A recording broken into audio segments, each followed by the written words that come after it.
दोस्तों गुलिस्तान डोगरी चैनल तुंदा फ्ही स्वागत है। जि'यां मैं तुंदे कन्नै प्रॉमिस कीता था कि फिल्म फेस्टिवल दा मूवमेंट इस वक्त मूवमेंट आखिरी मोड़ उप्पर है, तो इस करिए आखिरी मोड़ दे किश कलाकार जिनेंगी बेस्ट प्राइज़ मिले है फिल्म मौज मस्ती। वाह, जो फिल्म का नाम है मौज मस्ती है, तो फिर अवार्ड तो मिलना बड़ा जरूरी है। डोगरी फिल्म पहली फिल्म ही जी फुल लेंथ ही उसी अवार्ड मिले।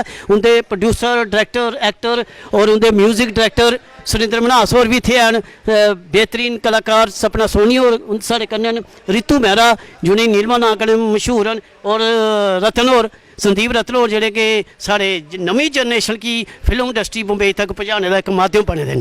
सबने तो पहले अस गल करने सपना सोनी हुंदे कन्नै अज कनेहा मूवमेंट लगा दा, कनेहा मनेगी, कनेहा खुद लगा। मैं सबसे पहले मुबारकबाद देना चाहां कि डोगरी च फिल्म ही ते 2.25 घंटे दी ही इक्के फिल्म आई ही पूरे फेस्टिवल च जेह्ड़ी फुल लेंथ मूवी ही। बाकी शॉर्ट मूवीज ही, ते बड़ी खुशी की गल है कि जम्मू च फुल लेंथ मूवीज जड़ियां वो बना दियां। हूँ थोड़े दिन पहले मैं पंजाबी मूवी एक दिखने गई दी ही विक्की सिंह हुंदी, ते उहदे बाद एक हिंदी फिल्म है बलजीत सर दी। मतलब काफ़ी फिल्मां इत्थे बना दियां, ते इये प्रोड्यूसर जेह्ड़े साढ़े ना विनोद जराल जी अपना सपना जी कल जिसले फिल्म दिखने के बाद मैं फिल्म का जिसले रुख देखा तो मैं ओल्ले तुसीं एक मुबारक दी कि मैं आख्या अगर को 1.25 लाख फिल्म है तो फस्ट तुंदी फिल्म क्यों सही याद हो। बिल्कुल बिल्कुल थोड़ी शुभकामनाएं साढ़े कन्नै ही बिल्कुल जिंदे कन्नै म्यूजिक डायरैक्टर सुरिंदर मन्हास जे होन ते फ्ही ओह फिल्म ठाठा नहीं करे भाई, ये गल तो कमाल दी है। सुरिंदर मन्हास जी सब तो पहले तुंदा गुलिस्तान डोगरी चैनल स्वागत है।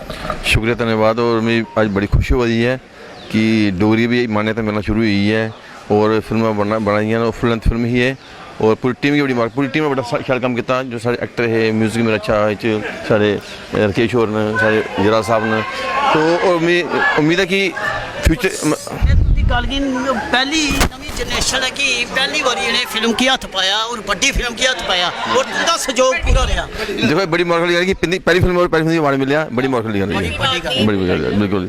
और मैं चाहना कि अगे भी सुरिंदर मन्हास जी तुसें डोगरी आस्ते बड़ा कुछ करा दा, मिगी पता तुंदी अंदर दी फिल्म अज बड़ी इयां प्राउड करा दी होनी है कि जे डोगरी फिल्म की अवार्ड मिलना बड़ी बड़ी गल है। कि जे तुस गल ये नहीं है कि तुस म्यूजिक डायरैक्टर ये तुस नहीं भी ये म्यूजिक अगर दिते तो तुसें तां भी 19% मैं कोशिश करना कि ये लैंग्वेज आगे बढ़े और तरक्की करे। क्या बात है। ये सारे जेह्ड़े इत्थे फिल्म के जेह्ड़े डायरैक्टर है जेह्ड़े कि इस भाशा की नहीं भी जानते हो, ये भी उन्हें बड़ी बरीकियां कन्नै फिल्म की डायरैक्ट किया। सैला जियां असें आख्या हा इन्हें डोगरी च हरी की हरा कलर की सैला आख्या जाता है, तो हरी होर हरी जी अज किनेहा लगा दा, किनेहा मतलब मने च कुल मिला के मेरा ये कहना है कि डोगरी में फिल्म बननी चाहिए।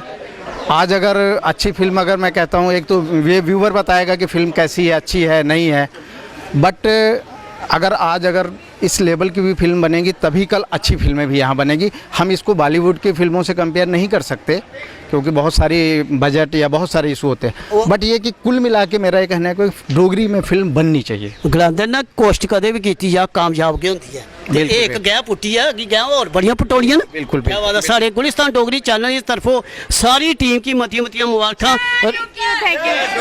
रितु यानी कि नीलमा जी तुसें अज कियां लगा, तुसें दो 3 फिल्मां ही इत्थे मेरे ख्याल।